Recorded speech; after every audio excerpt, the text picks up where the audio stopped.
Welcome to the party. I'm Sam Ekstrom of Locked On Sports Minnesota. It's the end of an era for a longtime Viking. I'm Luke Braun of Locked On Vikings, and I'm sad about it.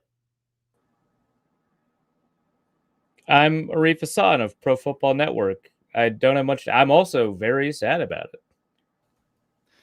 What a party. Hey! Let's have some fun. It's the Minnesota football funeral. Locked On Sports Minnesota podcast. It's endless Minnesota Vikings talk with the diverse voices of your local experts. It's time for the Minnesota football party. It's your guys hanging out talking next level Vikings football. So join in with Pro Football Network's Arif Hasan, Locked On Vikings Luke Braun, Superior Sports Talk's Luke Inman, and Vikings insider Sam Ekstrom, plus the biggest names in Minnesota football for the Minnesota football party. And it starts now.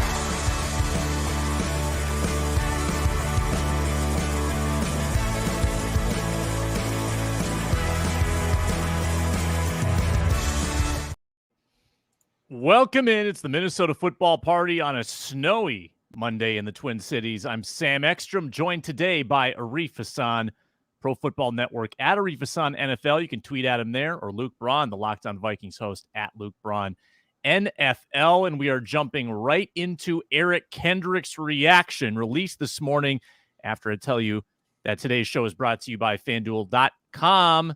FanDuel Sportsbook, America's #1 sportsbook. Partners with Locked On. Get started today at FanDuel.com/LockedOn. Make every moment more. It broke about 8:15. Eric Kendricks, the first cap casualty for the Minnesota Vikings. 8 years of Viking. Had an $11 million cap hit. Vikings save over $9 million by making this move, the first of potentially a few moves. And we knew this was a possibility. In fact, we've forecasted this as a likely outcome for Eric Kendricks based on that contract. Luke Braun, give you the first word this morning. Your reaction. Yeah, his was like the hardest one for me to predict because as I went through all the different cap scenarios and all the different ways the Vikings could get under and make room for free agency, it always felt like, leaving him makes sense, but also cutting him makes sense. And I guess trading him makes sense if you find a partner, but also extending or restructuring or doing something with the contract makes sense. Like everything, there was a way where it would work. So it was really hard for me to tell like what the move would be. But that means cutting him is a sensible option. And I think for me, when I did the research for all of the like cap episodes that I did for Locked On Vikings, I always felt like the only way I had to cut Kendricks, like the only scenarios where it felt like that was a move that made sense was a scenario where I was also not extending Kirk Cousins and not touching his contract. Because if I was doing something with Eric Kendricks or with Cousins's contract, I was probably saving like 15, 20 mil off the cap. Okay, yeah. And I only felt like cutting Eric Kendricks was necessary if I wasn't getting that 2023 cap impact. So it's a really loose tea leaf read, but there's something for your speculation. Update your betting odds accordingly. Arif, I disagree, in part because Luke Braun must necessarily be wrong.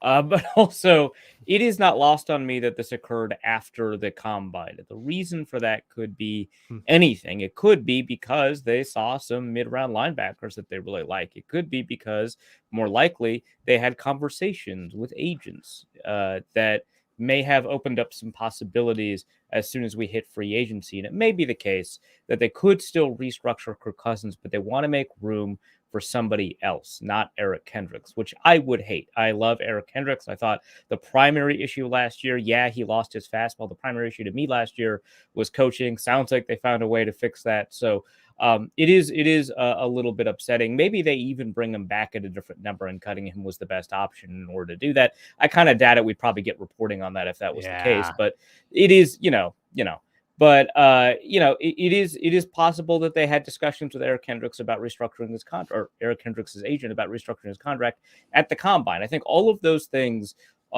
flow from the fact that this occurred after the combine and not right before it. And I think that means that they're more aware of the possibilities that they have to replace Kendricks.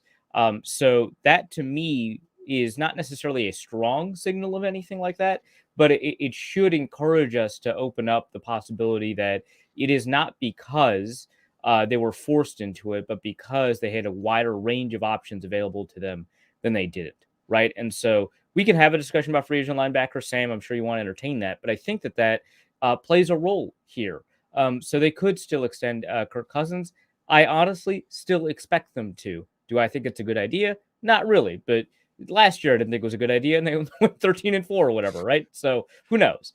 But I think that it is important to kind of keep that context in mind when we're breaking down kind of what happened here. Let me be the blasphemer here and just raise the possibility that Eric That Kendricks is in decline. I think that was evident in 2020. When was his 30th birthday? Like 2 months ago? Tomato. You might as well be Santa Claus now. Yeah,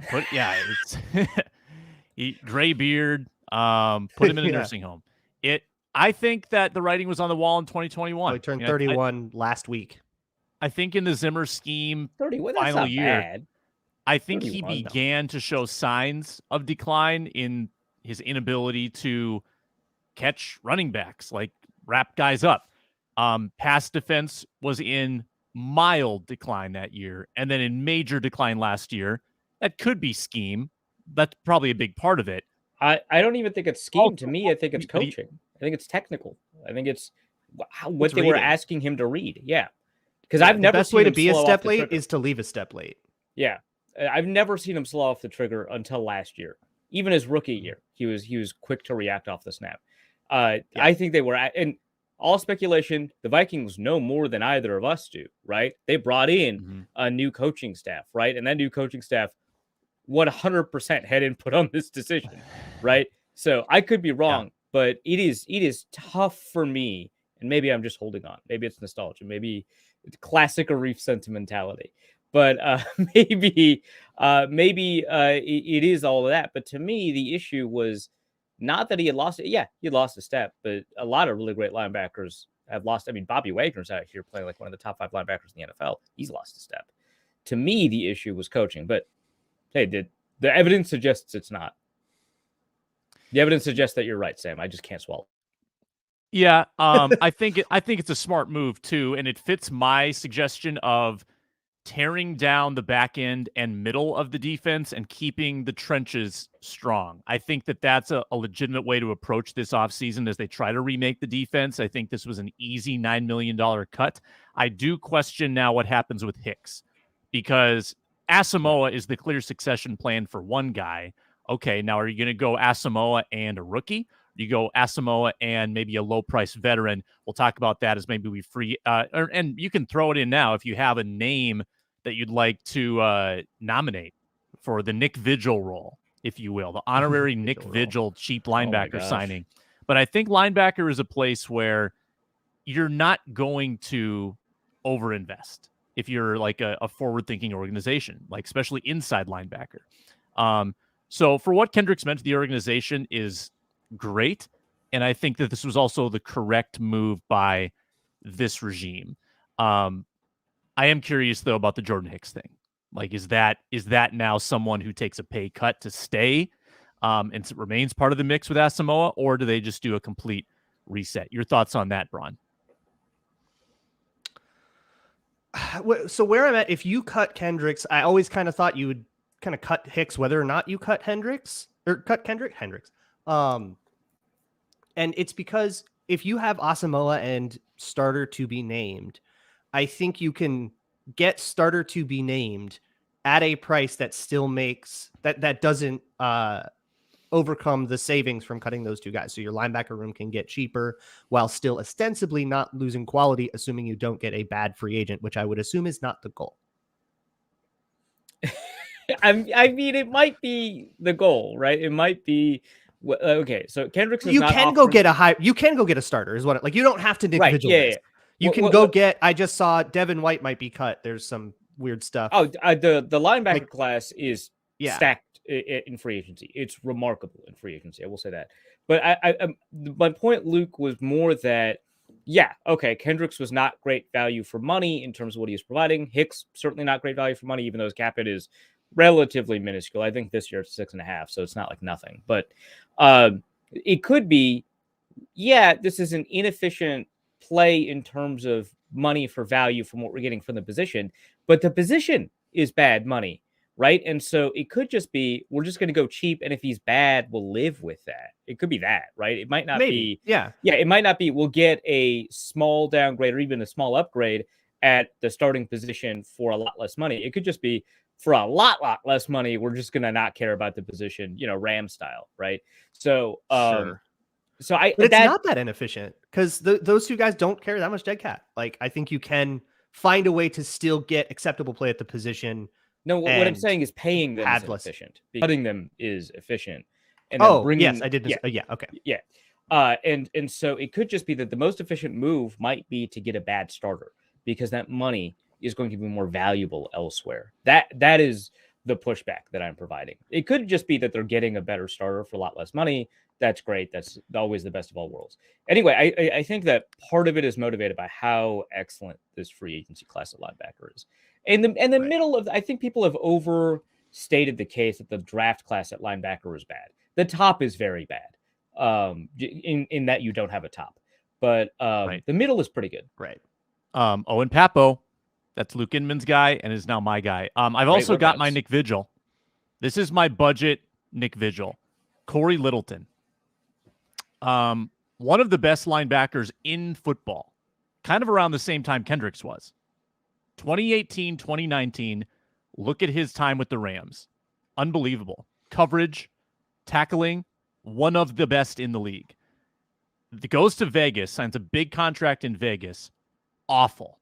Horrible in Vegas for 2 years. Cut early. Goes to Carolina on a budget deal. 2.6 last year and played well again. So the hope would be that Vegas was just a miserable scheme fit. His time in Carolina proves that, and that he's probably more like the guy in LA than he was like the guy in Las Vegas. And he played at $2.6 million last year. Probably not going to sign for much more than that. If the Vikings had maintained Fangio continuity, I'd be a little bit more excited, because I feel like that is kind of what enables him. Now, mind you, that wasn't a Fangio system. That was the Wilkes system in Carolina. So I could be wrong here, but I think that he is helped by a lot of the stuff around him, is one reason that he did well. And then in Carolina, they have a bunch of really great people up the middle in terms of like Shaq Thompson and Jeremy Chin, and then that Derek Brown up front. They've got, people up the middle to make him look good. To me, if you're going to go with a budget guy, I'd want to go with, let's go back to the Bengals. Let's go to Jermaine Pratt. I thought he had one of the He was the best coverage linebacker in football last year. Is he a free agent? And is he like affordable at that time? He's the reason I made the argument that like you could get a good linebacker and still be efficient. And that good linebacker is Jermaine Pratt.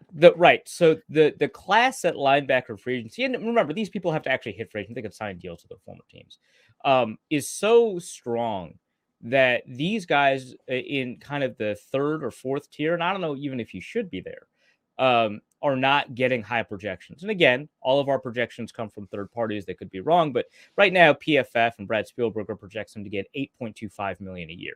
The reason for that is because the class also includes Levante David. He might retire. Tremaine Edmonds, David Long, TJ Edwards. Really great year for TJ Edwards.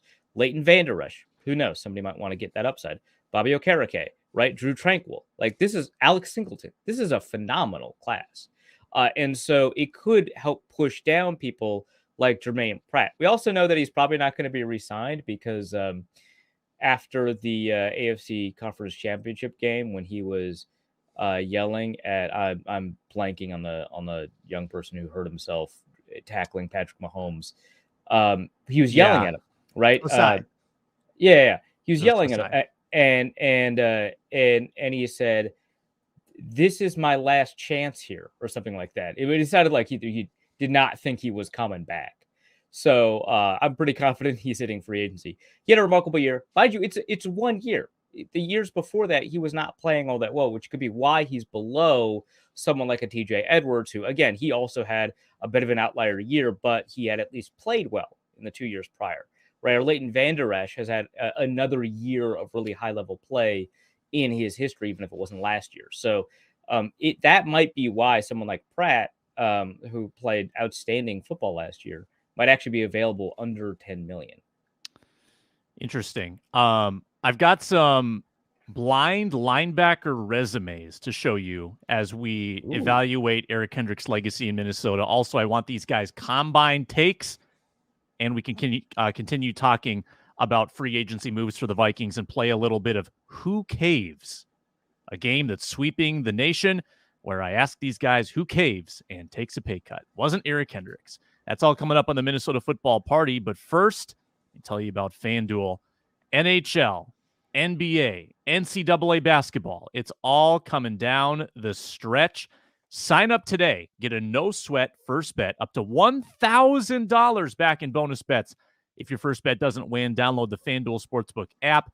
Very easy to use. Very easy to figure out the same game parlays and stack up your bets within the same game. Chance at big payouts. You can do points scored, three-pointers made, points, rebounds, assists, all sorts of combinations for those same game parlays. FanDuel.com/lockedon. Claim your no-sweat first bet up to $1,000 back in bonus bets. FanDuel.com/lockedon. Make every moment more. All right, guys, Eric Kendricks done in Minnesota after 8 seasons. I'm going to show you 3 linebacker resumes for the Vikings.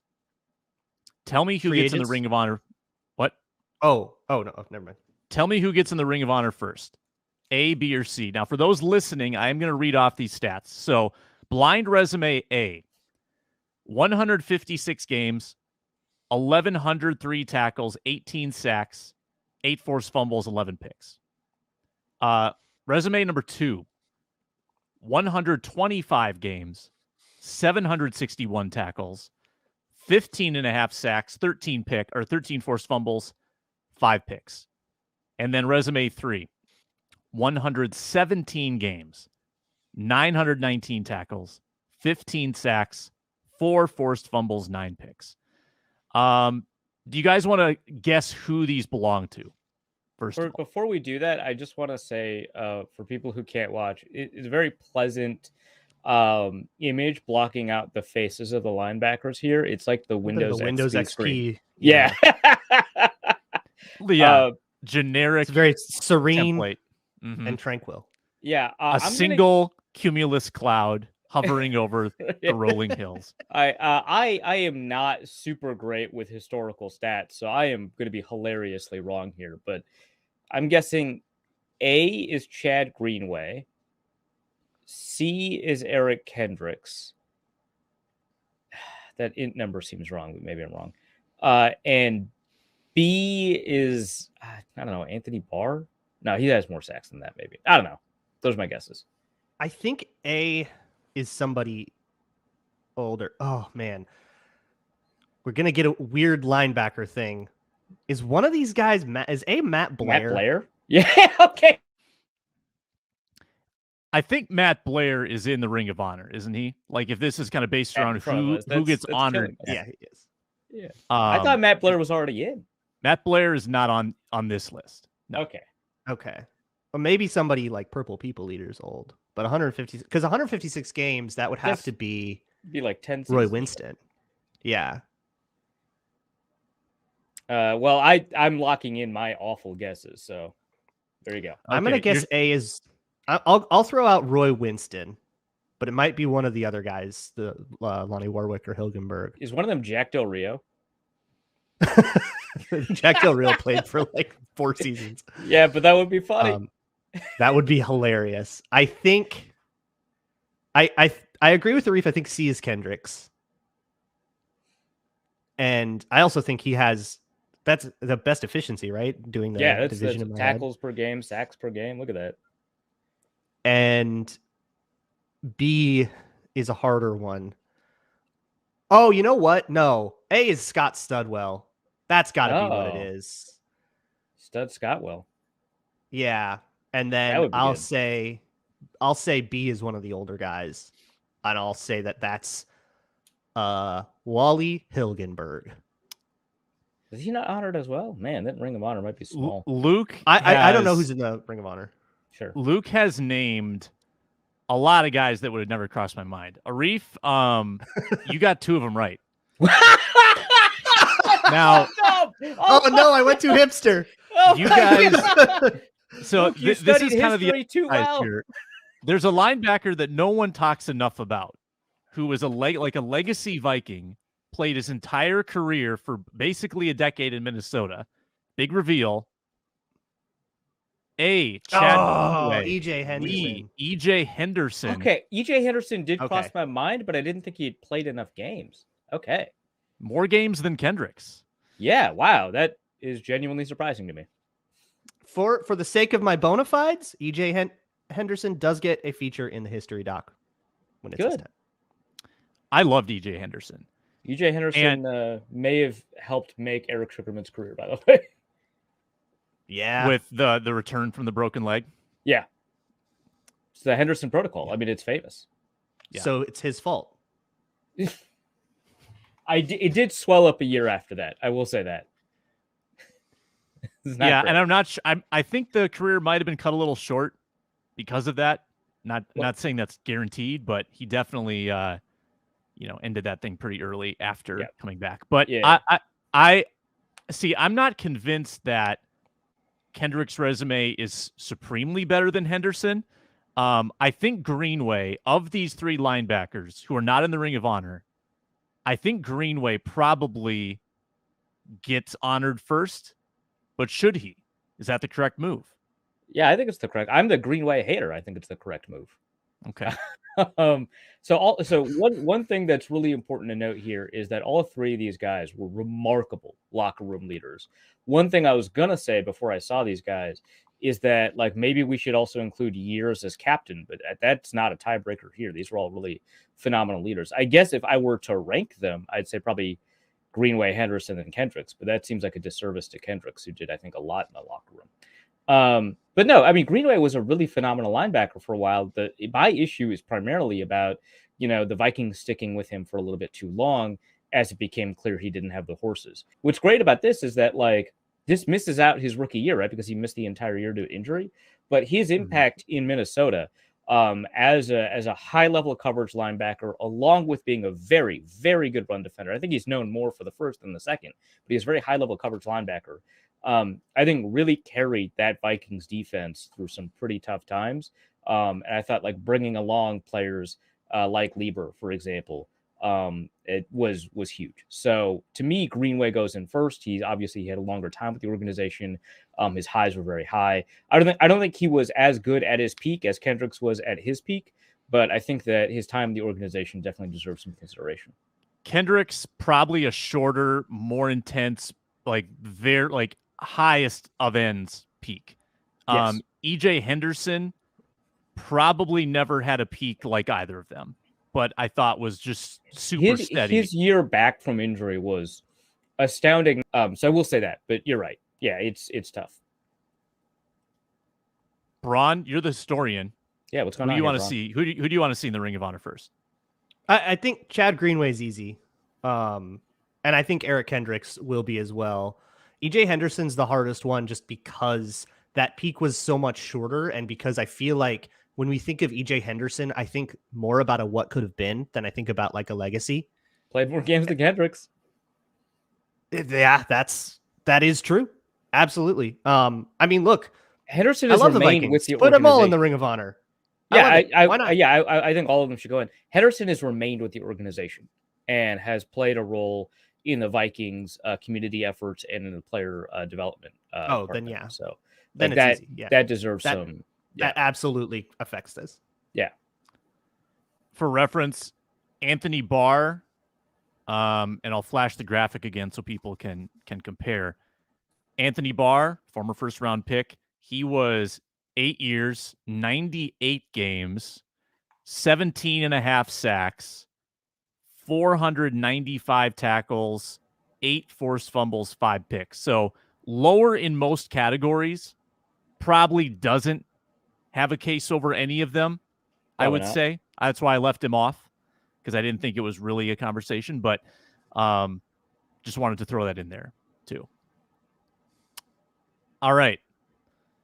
Let's move on to who caves the game show that everybody wants to play this time of year. I'm going to give 5 names. This is like a hostage situation. Eric Kendricks didn't cave. Assuming the Vikings approached him, like, do you think teams always approach? Like, even if their ask is absurd, do they always approach? Would they say, "Hey, Eric, we have $3 million to give you"? Do you think they did that? Sure. They don't always approach. I think with Kendricks they did, but teams definitely don't always. Like, sometimes like these players are taken by surprise. They're like, "I would have taken a pay cut. Why didn't they even talk?" Someone just found out on Twitter. Oh, great. Bud Dupree. Oh, He Bud. just tweeted, "Oh my God, I found out on Twitter." Oh, Bud. Oh, buddy. That stinks. Okay, 5. I've got 5 more, though.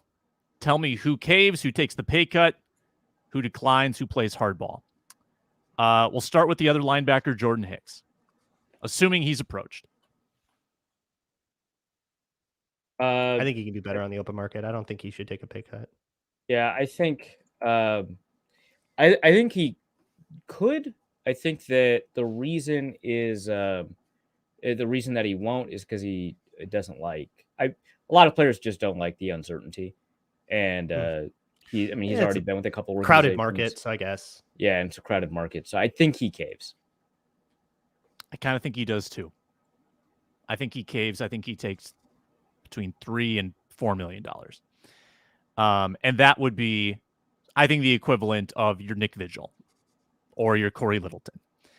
All right, this is the guy who's doing a lot of media right now.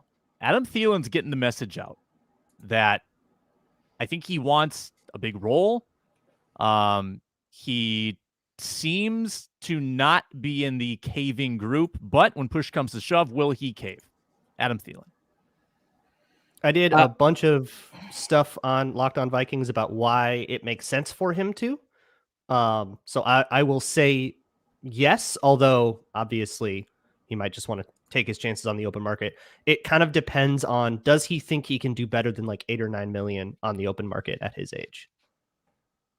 Yeah, I think that he won't cave in part because of the public presence that he's put out there. It's going to make it more difficult from like a negotiating perspective to do that.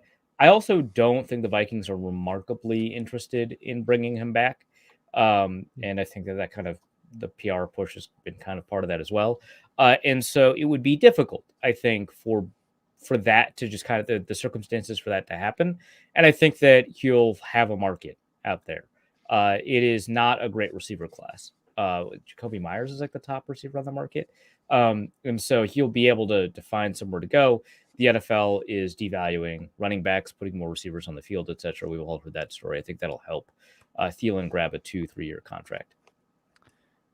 Would you consider it a cave if he actually increased his guaranteed money but took less in 2023, 2024? Because yes, I think there's probably a lot less in 2023, or in like the next couple of years. If he has any guaranteed salary or like bonuses that have vested, that usually like a site like Over the Cap will represent as guaranteed salary. Yeah. So for 2023, he's got a guaranteed salary of 0, right? He has a per game roster bonus of $1.5 million. We can count those as dollars that he expects to be guaranteed in terms of what he would want to negotiate for, but they are not guaranteed dollars, right? And so he doesn't have that in his pocket. The Vikings are not obligated to pay him that, but roster bonuses are generally considered to be money that you expect to pay out and become part of a guaranteed portion in the next extension, unless you've got really bad leverage. Which, I mean, honestly, kind of does. 20 million cap hit, right? You got to think about that. I mean, because the player has the leverage in this case. Like he's I don't think he has any. You don't think he has any leverage? You can cut him and save 13.5 against the cap. Yeah. I don't think he has, because he has no guaranteed money. The dead first? cap is a sunk cost. No, now. That has gone whether you keep him or not. This year, you're saving 6 this year. If you Am I reading post this June wrong? him, it's 13.5. Post, However, post that means June. you don't get those savings for you don't get to keep it for getting under the cap or for free agency. You have to Yeah, wait you till don't June get to use it. but that's I think trivial. If you want to post June 1st somebody, you can figure the rest out. Right. You have to do something else to get under the cap, which makes it an awkward thing to do. Didn't the Vikes do this with Rudolph too? Didn't they post June him? Yes, and if I remember, they got like Omega punished for it because I think they got because they like missed out on free agency stuff, and then they were like in a really weird cap spot in free agency. They had to like wait till June for stuff to happen, and they missed out on things. Yeah, that was the pandemic year where, it was just weird. So my suggestion was to sort of add up his dead cap and say, all right, well, this is a sunk cost for us. Would you play if we're dead 20.5 the next 2 years? Would you play for 11 per year for the next 2 years and get down to the amount that we like basically have already eaten for you? You mean 11 in total cap hit? Because what base salary would that mean? Because that's really the negotiating point. Because I believe his base salary is like 11 right now. Correct. Well, could they get the total cap hit down to 11? Could they save Which would 8? mean a base salary of like 3 or 4. And I think the question is, does he think he can go somewhere else and get 3 or 4 mil and say, well, Vikings can take whatever dead cap they want? Yeah. Sounds messy. I think he caves. I think he caves, but not that much. He's not going to take nothing. I think the Vikings will have to play ball too. And probably set up kind of year-to-year thing. So Thielen would have to accept fewer long-term securities, basically in order to give himself the chance to play his way into a future, which might be tough. Like, what do you think he would get if he gets cut and then signed somewhere else? What do you think that contract would be worth? I think ideally 8.5, 9 million. Yeah, we're both on the same page. 8.5, 9 million a year is probably what he's looking at. Right. So if he believes that, and you could approach him and say, okay, well, we'll pay you 9 then, and that shaves 2.5 million off. But that's probably the Vikings probably want to get away with more of a pay cut than that. So then you would say no, he wouldn't cave. Yeah, I would say the Vikings probably, but players have consistently demonstrated that if they get offered something that they perceive as an insult to their history with the organization, they will take the same elsewhere, maybe even a little less. So it is possible that you approach them and say, hey, we both know that your market right now is about 9 million. We'll pay you 9 million. They'll say, well, then I'll let the market let me pick somewhere that isn't cold where I can keep my money instead of income tax. Right. Like, so, although, I mean, he said he wants to stay here, so I don't think the dynamic is that way, but okay. That's I don't think the dynamic is like to that not tick off the fans. I mean, he lives in Florida in the off season. I don't think he's overly attached, or his wife, to be honest. Yeah, I think he's lived in Minnesota his whole life. I think he's got some attachment. Well, the same was true of Eric Decker, and he lives in Nashville. Okay, like it's fine. You can move. I think Eric Decker had a home in Minnesota when he was playing for the Broncos. Yeah, between Thielen and other players that grew up in Minnesota, I think Thielen's actually less attached to the state than there's a perceived attachment that he has allowed to fester because it helps him from a marketing perspective, and more power to him. I love it. But I don't think that the guy who comes into games every week with a Joe Mauer jersey is as committed to Minnesota as it seems. And I think this is part of his post-career ambition. I legitimately think he's going to Romo it and try to be a professional golfer. Phenomenal. He's going to try to like go as far as he can with golf before he kind of gets to an age where it's unrealistic. And I think he can't do that as well in Minnesota. He's not gonna live here full time after his career. He'll have a home here, but it's not going to be full time. My point all the point going to say is that he might be willing to go somewhere else, and he'll still be beloved. here. I don't think it's going I to would ruin be surprised to learn, Yeah. unless the offer was a genuine insult, unless the offer is like, we'll pay you $3 million, and he's like, screw you guys. I would be really surprised to learn that Adam Thielen took the same deal in another place out of like a sense of spite, like knowingly, unless he thought, oh, I'll totally get more than this. And then he doesn't. And then he ends up taking the same deal another place. But I'd be really surprised to learn that the dynamic is like that contentious. He's a competitive guy though. Like, I think that I don't know if it's true that he still has it all left in the tank, but I think he believes he does. Like, I think so that could play a role in this. I think he believes he can play at a very high level. For sure he does. Yeah. Okay, that was a long Thielen discussion. How about Harrison Smith, the other guy kind of in the same contract boat? I think Harrison caves. Yeah. Same reasons for me. Just because like what do you think Harrison Smith gets on the open market? Compare that to his base salary. Yeah. I don't think is there enough room for there to be like a significant thing the Vikings could be happy with? And Yeah. I think the answer to all of that is yes. Yeah. Harrison has low leverage within the organization, given the safeties on the roster. He has low leverage outside of the organization just because I don't think his perceived value is very high in the market. I could be wrong about that. I think that he has, I'm not going to say more attachment to Minnesota, but just has more plans related to staying in Minnesota, as it were. Like, I feel like he owns a plane in a hangar in Minnesota, which planes famously can move. I understand that. But I think that historically, planes can be transported. Yeah. But how do you get a plane from one place to another? What do you tow it? Yeah. But I think that he has some roots here that he'd like to keep intact. So I think that there's a lot of reasons that he'd want to stay here. I too think that he would cave.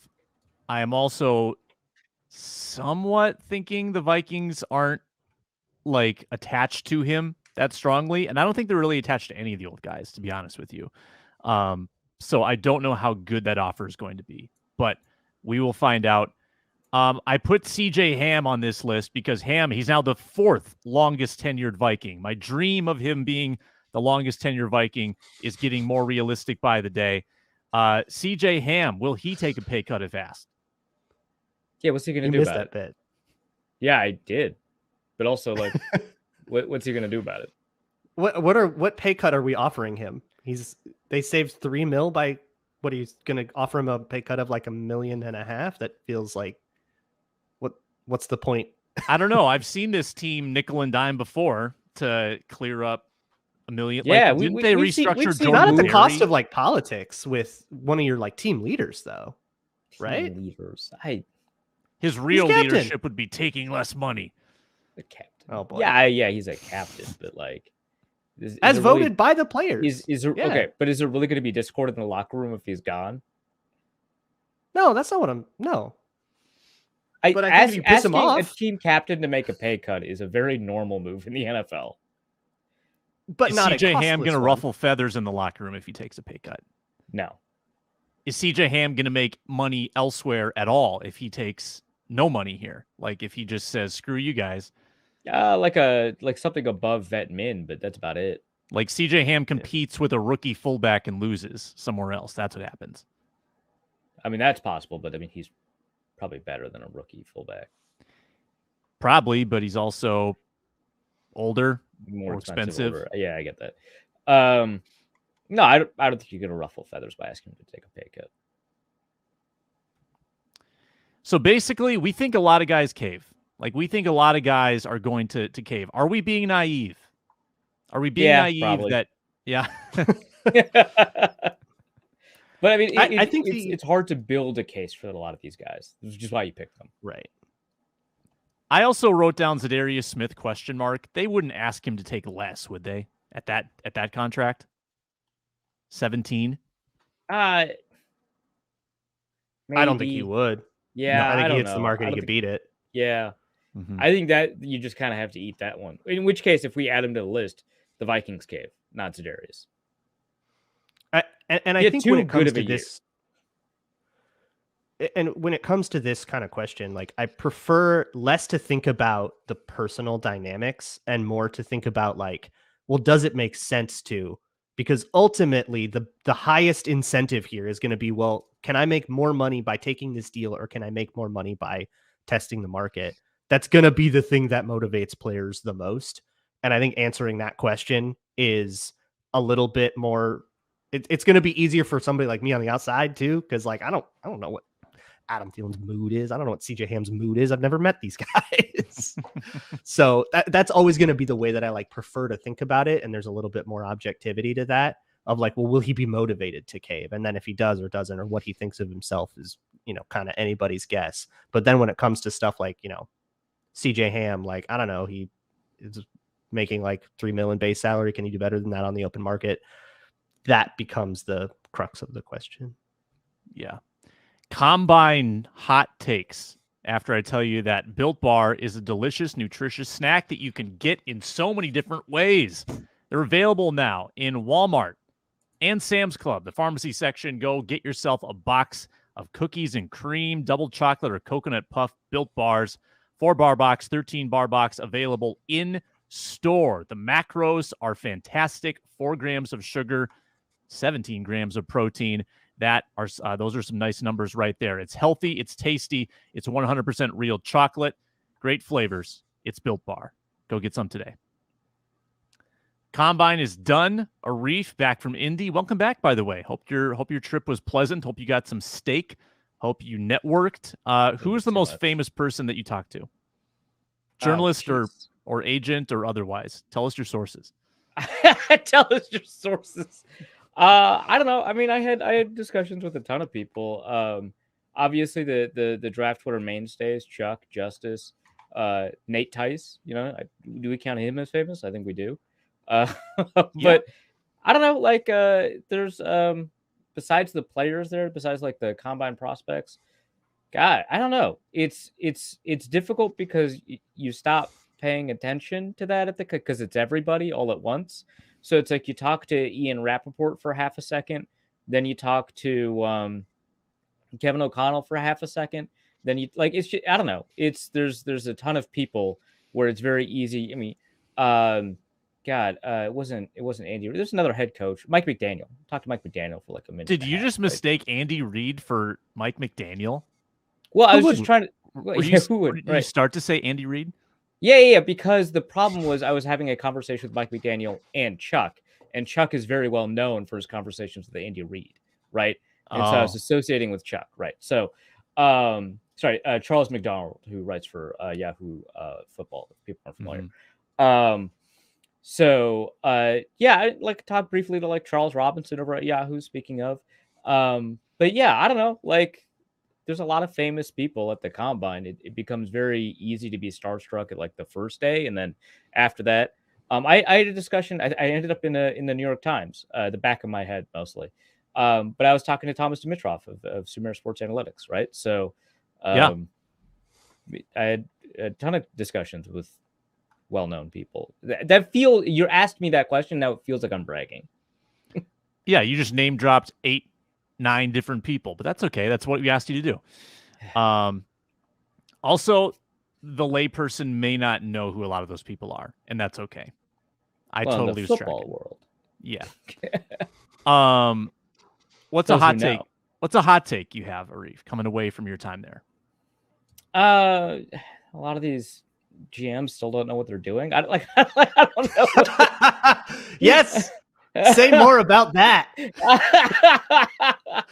Well, okay. So I appreciate a lot of the pushback that traditional football people, and I genuinely mean it, have made on like running back value, linebacker value, on the value of having a top draft pick. There's a very big discussion right before the combine and during the combine about whether you'd have the 65th and 66th pick or the 12th pick. I appreciate a lot of the pushback on that, but I think that there's just still significantly less true than 5 years ago, but there's still a lot of unwillingness to entertain some of these like more radical, interesting ideas about draft value, about player positional value and stuff like that. And I think the analytics community has been a little bit overconfident in a lot of their assertions, but I do think that they're still trending towards correct. I think that there were a lot of people that didn't love the pushback on the idea of the Eagles selecting Bijan Robinson at 10. A lot of people that I talked to were like, yeah, the Eagles absolutely should select him there. The Eagles probably won't, and they're probably right. And And it feels like, yeah, Bijan is that dude. I love him. He's fun to watch. But like anybody you pick at 10 is probably going to be that dude, right? Like I think that the question is not, is Bijan Robinson good? Are the players available to you going to help you more than him? And I think the Eagles unquestionably say yes to that almost every time.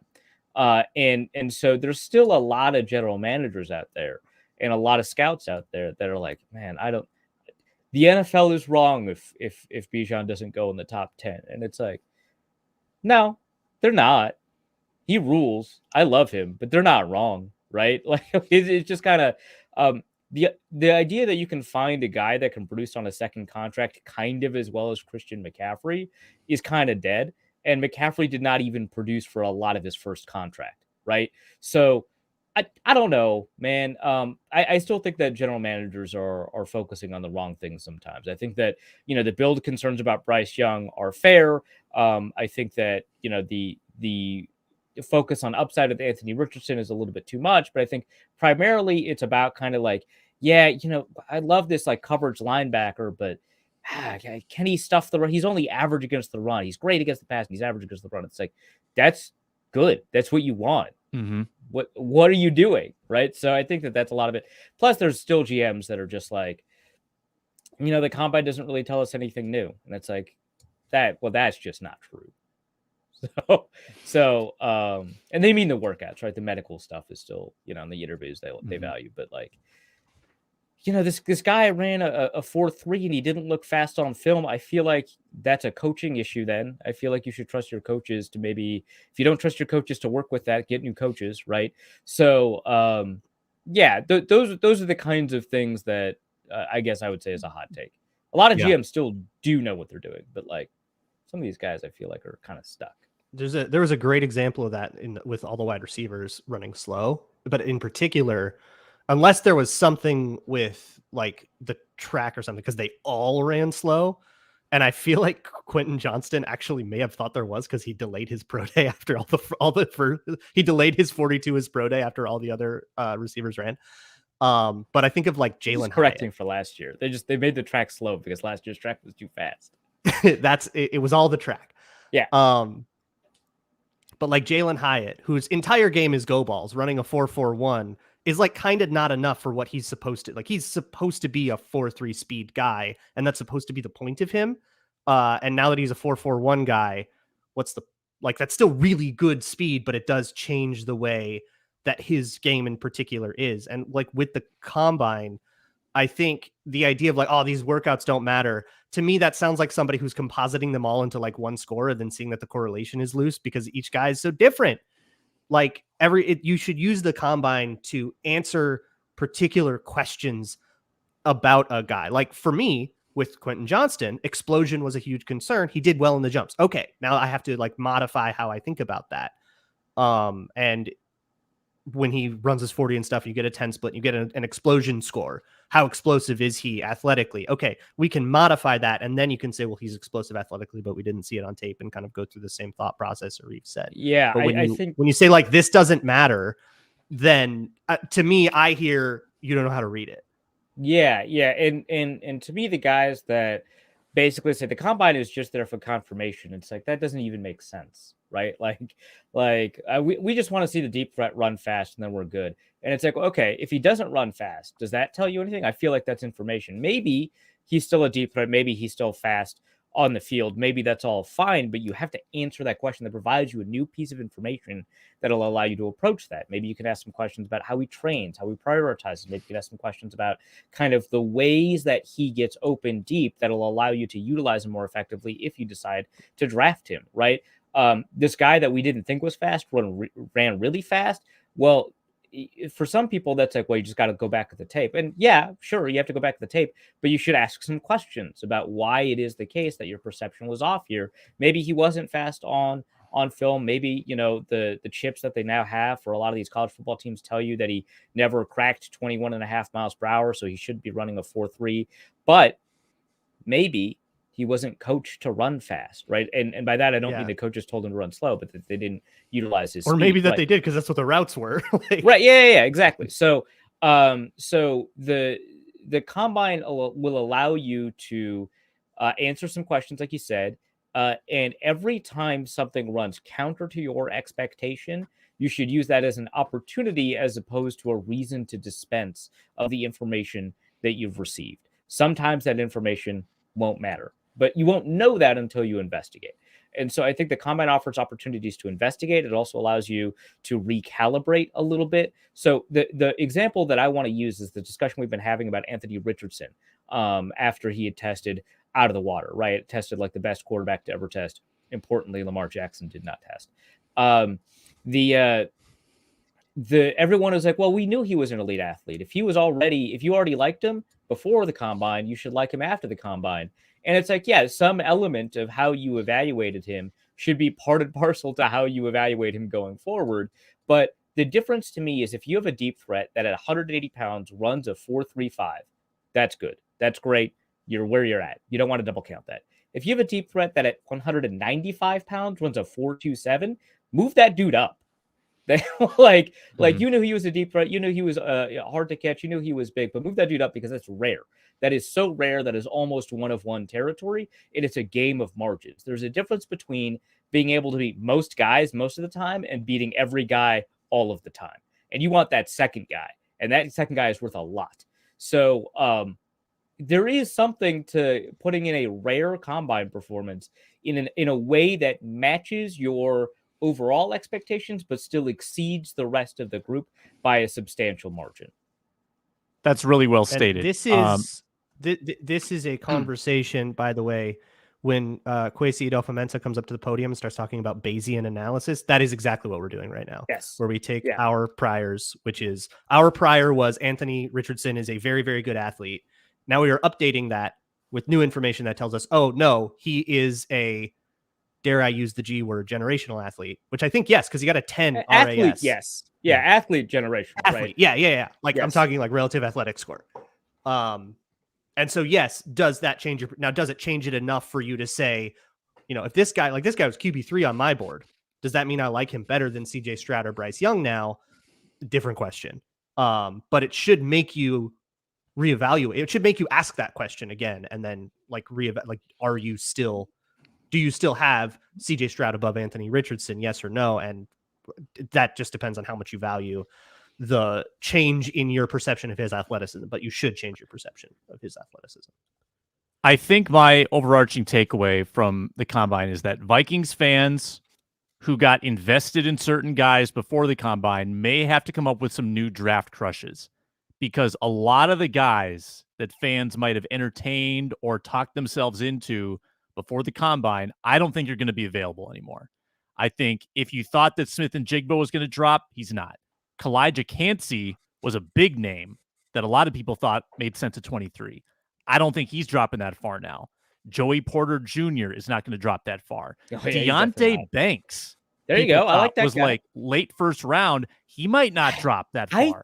Okay, so the issue is, so maybe Keely Ringo drops and that creates room for Deonte Banks because Ringo did not have the kind of combine people expected of him. But the issue is Christian Gonzalez and Joey Porter, I think, are going to be picked well before the Vikings have an opportunity to even trade up for them, right? That leaves a bunch of corners, and I think that it allows you to circle Deonte Banks as a guy that you might value where the Vikings pick, but I don't think it's impossible for him to be there. I mean, he's definitely still the same guy that only got like 2 picks or whatever in college, right? But I think Banks is the guy that you, like I said, just circle, that you underline and say, this is my target. It's like picking, your target school and your safety school, right? Deonte Banks has now become your target school. Now you have to figure out your safety school. And on the other side of the coin, you've also got some players that have probably played their way up the board into the 20s that you could maybe get excited about, like Josh Downs. I thought that was going to be a lost cause because I thought he was going to be like an early second round guy, but probably not first round. Wasn't going to go to the Vikings because the Vikings didn't have a second round pick. Well, now I think it's a little more realistic to take a Josh Downs, who I, for one, am in love with. And you've also got guys that might play their way kind of into that third round position. So I just think that now we need to like reevaluate. Now we need to like look. Jack Campbell from Iowa. What a combine he had. Good Lord. I don't want Jack Campbell, but I can see where people would want Jack Campbell. I don't think he's a great pro. That's my I'm that- very that's my curious hot about take. that. Okay. Have you seen his coverage numbers at Iowa? No, Horrible. I've only seen the combine numbers. You see Anthony. You see Anthony Barr's coverage numbers at UCLA? Well, that was a different little game. different. Different game back then. That was 10 years ago. Arif, that was 10 years that was ago. year 2 of him ever playing on defense. Yeah, and he was a much better pro than he was a college player. I don't know anything about Jack Campbell. Is he also a running back convert? I don't know who he is. I don't even know what he looks like. I just like those combine numbers, bud. Jack Campbell, I almost want to like rediscover his coverage numbers at Iowa because they were rough. And I think he's definitely a great college football player and probably fills an NFL role. I don't know if he like fulfills what you're looking for like from a the linebacker. Athlete version of Josie Jewell. Is that what you're saying? Yeah, that comparison kind of falls flat. I don't know enough about Josie Jewell to tell you whether that's true or not. He was a great, phenomenal college player. All he does in the NFL is fill a role. He's good at it. You're not asking him to start. Yeah. I wanted him I think last year or whenever he never actually hit free agency, but when he was gonna. Yeah, I mean, you were wrong. That's pretty normal. I'm having some internet issues, so while we wait for that, let's move on to... It's time to tell you who spilled their proverbial drink on the sofa. Get ready for this week's party foul. Braun, what do you got? Party fouls this week.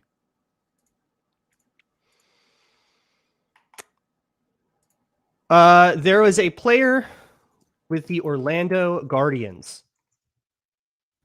His name is escaping me. I'm looking it up right now, but who was caught tipping opponents' Guardians playbook.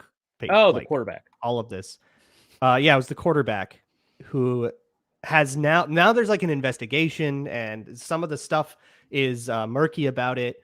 But the Orlando Guardians were a laughingstock of the spring league. Like other spring league teams were boat racing, and they were the only team getting boat raced. Like everything has been fairly even-ish in the XFL. There's been, some 2-score wins, some 1-score wins, and then there's the Guardians who are just getting absolutely pantsed. Well, they come in important. I have heard of a lot of obscure quarterbacks. I've never heard of this guy in my life. So that could also be related to how they were getting pantsed. Yes. Well, their starting quarterback is Paxton Lynch. Yeah, that's also a problem. Who honestly almost had a legacy drive against the Arlington Renegades. Lost to Kyle Sloter. Lost to Kyle Sloter. Yes, indeed. And that's probably doesn't rank in terms of like most embarrassing things Orlando Guardians have endured. I think they also have DeAndre Francois like rotating. A couple of these teams have like rotating quarterbacks. Like the defenders are rotating D'Eriq King. Yeah, I know D'Eriq King's rotating it. Yeah. Like a drive with like 2 passes and 6 running attempts. Love it. Quentin Dormady. That's the name. Sure. You could have made that guy up. Anyway, so he's tipping plays, or he's sharing elements of the playbook to other teams. And then he gets released over it. Mm-hmm. And now new information has come in. So my party foul just goes to this whole situation because it's a mess and a half, to just the Guardians in general for having this. But now additional information has been brought to the attention of the league, and the league has reinstated the player while they investigate. They forcibly required the Guardians to roster him and pay him out? No, I think I misspoke. He was removed from the XFL by the league and then got reinstated. Okay. That's my bad. Okay. But boy, yeah, there's some XFL drama for. How do you cheat in the XFL, man? That's rough. My party foul goes to the conversations and media handling of the Jalen Carter situation. Now, you could very easily give to Jalen Carter. I don't really want to do that just because I don't want to necessarily judge someone's response to trauma Obviously, the decision itself to potentially allegedly race, that is its own party foul, but that was back in January, right? So for people unfamiliar, 2 members of the Georgia football team, one a recruiting coordinator, one an offensive lineman, died in a car crash about 6 days after the national championship game. One of the passengers or drivers, and one of the people in the vehicle had a blood alcohol content of, I believe, 195. So, absolutely awful scenario.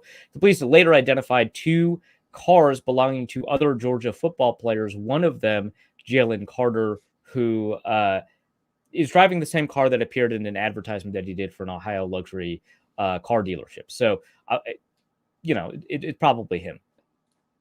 So the driving itself certainly is a party foul, but that happened back in January. The news broke the morning of actually his podium availability. I believe it was a Wednesday. And the way people responded to it, I think generally speaking, was kind of not great. A lot of people were like, well, great, he's going to fall to my team. Hate that response. People died, man. People died. That's ridiculous. But I think that a lot of people also had just a really poor, they immediately decided that this person who had made an enormous mistake that it resulted in. And so the police have alleged that his decision to race the other car contributed to the death. So I'm not saying that, if the police are right, I'm not saying that that he didn't make an awful decision, but people are judging other elements of this that I don't think are fair to judge. For example, that he misled the police upon his return to the scene of the crime. So he left the scene of the crime, and an hour and a half later, the police had asked him to come back. He comes back, and he misled the police about his location. This happens very often in ways that I think are really understandable. He just saw his friends die. And so there's it's just really difficult to put yourself in those shoes. But he eventually fessed up to being there while talking to the police. It's not as if he gave a statement, left, and then, 2 months later, eventually tells the police, actually, I was there. And he did, under questioning, right? It's just really difficult for people to see their friends die and then immediately admit that they are partially responsible for it. And so I thought a lot of the way that people responded to the Jalen Carter situation, to me, was really gross. I think that you can have room for accountability here and have a discussion about kind of what are the appropriate responses to this. People can be empathetic. This is an awful situation that you can combine, the need for accountability with the understanding of where people come from, because there are dozens of reckless driving incidents. And by the way, the police have determined that Carter did not appear to be under the influence. Remember, he came back an hour and a half later, so that muddies the water there a bit. A lot of people, including hot head coaching candidate Eric Bieniemy, have been accused and even convicted or pled guilty to reckless driving, which is what this is.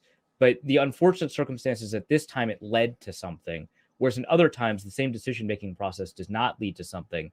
And we don't judge those people the same way. And so there's some introspection. So my party foul is on the public interaction with the release of this Jalen Carter news. Sorry for I always pick downers for these. The Guardian story was great. I was so serious. Yeah. I'm like, the Defenders fans threw lemons on the field. That rules. It does. Yeah, my party foul was on the people who took the beer snake that 1 week. Party foul on me for smearing the name of Jack Campbell in his pass coverage. I think that I kind of got lost in completion percentage against him, which was bad. It was bad last year. Bunch of short passes. 92.7. But short passes, yards per reception, very low. Passer rating when targeted, very low. I think I owe him an apology. Wow, rough. Looks like the guy who's never watched or looked him up was right. Still not all in on Jack Campbell, but really, you got paid by shorting Sam there. That was really the bet you made. That's usually a good bet to make. All I need is 54%, right? So that's the football party for today. Back tomorrow with Luke Inman. We'll talk more draft, probably talk about Kendricks a little bit as well. That's Luke Braun. That's Arif Hasan. Leave a comment below. What do you think about the Kendricks move? And I'm Sam Ekstrom, at Sam Ekstrom on Twitter for Locked On Sports Minnesota. Subscribe on YouTube, on podcast, on Roku, Amazon Fire Stick, on your smart TVs, wherever you want to find Locked On Sports Minnesota. Thanks a lot for watching. We'll talk to you soon.